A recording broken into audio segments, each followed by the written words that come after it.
আরজিকর তদন্তে কলকাতা পুলিশকে ভর্ৎসনা সুপ্রিম কোর্টের। একের পর এক প্রশ্নও তুলল শীর্ষ আদালত। ময়না তদন্তে খুন স্পষ্ট হওয়ার পরেও কেন অস্বাভাবিক মৃত্যুর মামলা করা হলো, কেন দেহ সৎকারের পর এফআইআর করা হলো। কলকাতা পুলিশের তদন্তে বিস্ময় প্রকাশ প্রধান বিচারপতির। বিচারপতি পারদিওয়ালা বললেন, তার ৩০ বছরের পেশাদারী জীবনে এমন তদন্ত দেখেননি।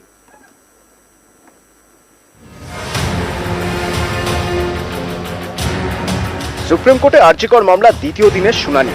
প্রথম দিনের শুনানিতে কলকাতা পুলিশের ভূমিকায় অসন্তোষ প্রকাশ করে শীর্ষ আদালত। এই দিনও একের পর এক প্রশ্ন তোলে। বৃহস্পতিবারের শুনানিতে প্রধান বিচারপতি ডিওয়াই চন্দ্রচূড় বলেন, চিকিৎসকের দেহ সৎকারের পর রাত 11:45 এফআইআর করা হয়েছে, এটা বিস্ময়কর। কলকাতা হাইকোর্টের নির্দেশে আরজিকরের ঘটনার তদন্ত করছে সিবিআই। এদিন সুপ্রিম কোর্টে সিবিআই এর আইনজীবী বলেন, ঘটনার পঞ্চম দিন থেকে তদন্ত শুরু করেছি, ততদিনে ঘটনাস্থল অনেকটাই বদলে গিয়েছে।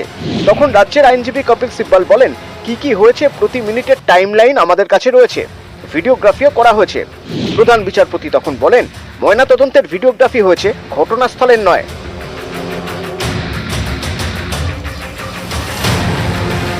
এরপর সলিসিটর জেনারেল তুষার মেহতা বলেন, মহিলা চিকিৎসকের দেহ সৎকারের পর মামলা রুজু করা হয়েছে। সিবিআই এর আইনজীবী বলেন, যে হাসপাতালে চিকিৎসকের ধর্ষণ এবং খুন, সেই হাসপাতালেই ময়না তদন্ত হয়েছে।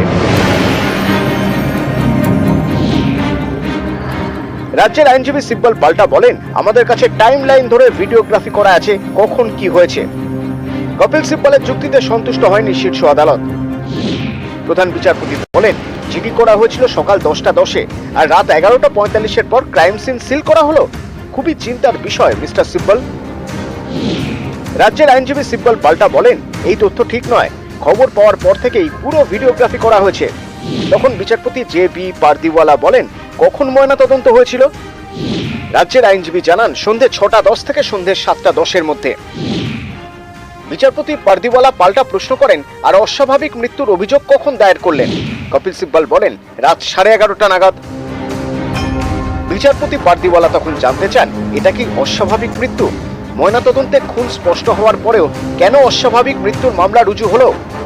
এভাবে নিজেদের বক্তব্য নিয়ে বিভ্রান্তি তৈরি করবেন না। পরের বার শুনানিতে কোনো দায়িত্বশীল পুলিশ অফিসারকে এখানে রাখবেন। রাজ্যের আইনজীবী বলেন, গেজেট নোটিফিকেশন মেনে অস্বাভাবিক মৃত্যুর মামলা রুজু করে তদন্ত শুরু হয়, নিয়ম মেনেই সব পদক্ষেপ করা হয়েছে। প্রধান বিচারপতি প্রশ্ন তোলেন, আপনাদের কথা মানছি, কিন্তু দেহ উদ্ধারের 14 ঘন্টা পর কেন এফআইআর রুজু করা হলো। অধ্যক্ষের তো কলেজে এসেই এফআইআর করা উচিত ছিল।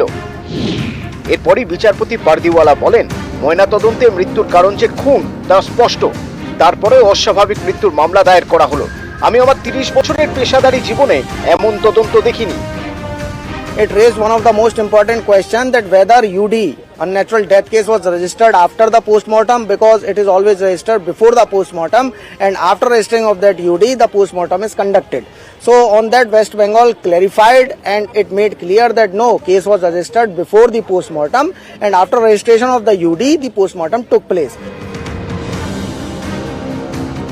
পরবর্তী শুনানি এই মামলার 5ই সেপ্টেম্বর, এবং সেদিন ফের সিবিআই এর তরফ থেকে স্ট্যাটাস রিপোর্ট নেওয়া হবে সুপ্রিম কোর্টের কাছে, এবং সুপ্রিম কোর্ট জানতে চাইবে যে এই তদন্ত কত দূর এগোলো। যদিও এদিন রাজ্যের তরফ থেকে দাবি করা হলেও কতদূর পর্যন্ত এগিয়েছে সিবিআই এর তদন্ত সে বিষয়ে কোনো আলাদা করে মন্তব্য বাইরে আসেনি। ক্যামেরা পার্সন আপু পাঠকের সঙ্গে মৈত্রী ভট্টাচার্য, নিউজ 18 বাংলা, নয়াদিল্লি।